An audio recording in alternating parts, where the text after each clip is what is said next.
Back in 1996, I was at a crossroads with gaming. I had the Sega Saturn, I had the original PlayStation, but I found myself leaning more towards the PlayStation than the Saturn. The Saturn had some problems with it. The 3D graphics wasn't that great with it. It was fantastic for 2D games, but for 3D games, the PlayStation was the system that owned to play those kind of games.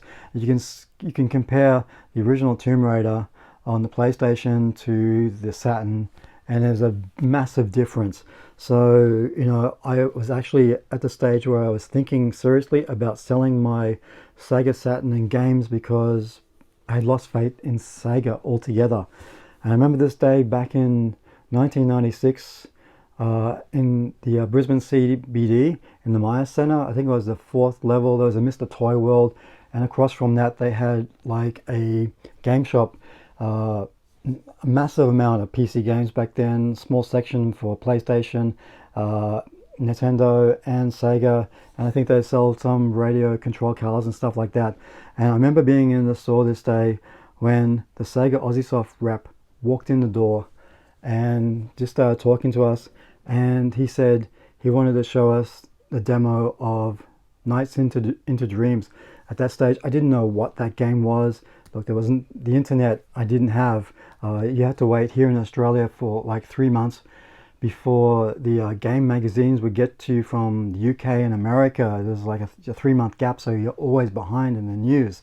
And I remember he put this demo disc into the Saturn, the demo Saturn that was there, and watching it boot up, and just watching the opening movie. I think it was the Claire's opening sequence, and I was really intrigued by that, the character design of Claire, and her going to the audition and starting an audition. You got like a Spielberg character there, just sort of snoozing on the with his legs up on the table, and then it sort of everything sort of turned into this kind of dream state where those characters turn into like these dream monsters or whatever it was, and that really did intrigue me. But it wasn't until we saw the screen pop up, Sega Nights into Dreams, and then we saw this demo footage of it, in-game demo footage of it, and that just blew me away with the art style to begin with. The visuals were so bright and colorful and vibrant. I haven't seen that on a Saturn game before, and I remember it just kind of gave me goosebumps just watching this, and seeing this character fly around the screen. It was a 2.5D view, but it was something that I never saw before, and because of that demo, I decided I'm not going to sell the Sega Saturn. I will wait till this game got released. And when it did get released with the 3D controller, which is the best way to play that game. I know it's been released on the Xbox 360 and Xbox One, but the best way to play it is with that 3D controller, which is phenomenal, and did come with it. So I was really hyped for that game, and it did restore my faith back in Sega. They were such amazing innovators back in the 80s and 90s of games. A lot of young gamers don't realize that. Jet Set Radio was the first cell shaded game, I believe.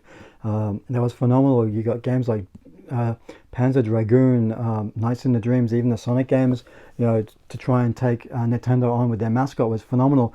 But after all these years, I've still got the original game. I've got the 3D controller as well, and I tracked down on eBay a few years ago the box set of the Japanese version of Nights into Dreams, which looks phenomenal. I even love it more than what we got here in the West. But just to have this game in the collection, and just this game did restore my faith back in Sega.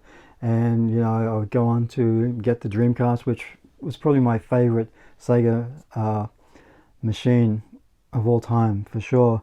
But if you're interested in this game, you can get it on the Xbox Marketplace. It's truly phenomenal, and it was a great time back then in the 90s, 80s and 90s. I call it the golden era of gaming, just with what we were seeing, just how the evolution of gaming went from 8-bit to 16 and 32 and just on to do bigger and better things. And yeah, Knights holds a really special place in my heart for just what I saw that day when the rep brought that game in. It was one of those moments in gaming that was just jaw-dropping to us back then. Nowadays, you look at it's hard to get that kind of experience nowadays, honestly. But back then, it was massive. And then at Christmas time for Sega to give this out, this was free. This was like the 2 levels with both characters, very Christmas based with music and stuff. And you don't see this sort of stuff nowadays. You may see some sort of download, digital download content or something, but this was fantastic back then. It was something that, I still got this, and I'll never get rid of this. It just means so much to me. It was a great series. Knowing that it was made by Sonic Team, you knew you were going to get something very special. But yeah, just going into game stores back then and actually getting into conversations with the sales reps was really cool. I don't know if that happens anymore these days, honestly. I don't know if sales reps still go into the stores, or I'm not too sure if they do just do conference calls, video conference calls, or what. But for me, that was a great time, going into those stores and just talking with the sales reps and just seeing this sort of stuff. It was a magical time in gaming for me. And if I was to do a top 10, my all-time top 10 list, this definitely would be probably in the top 5 for sure. It's really an amazing game to witness for the first time.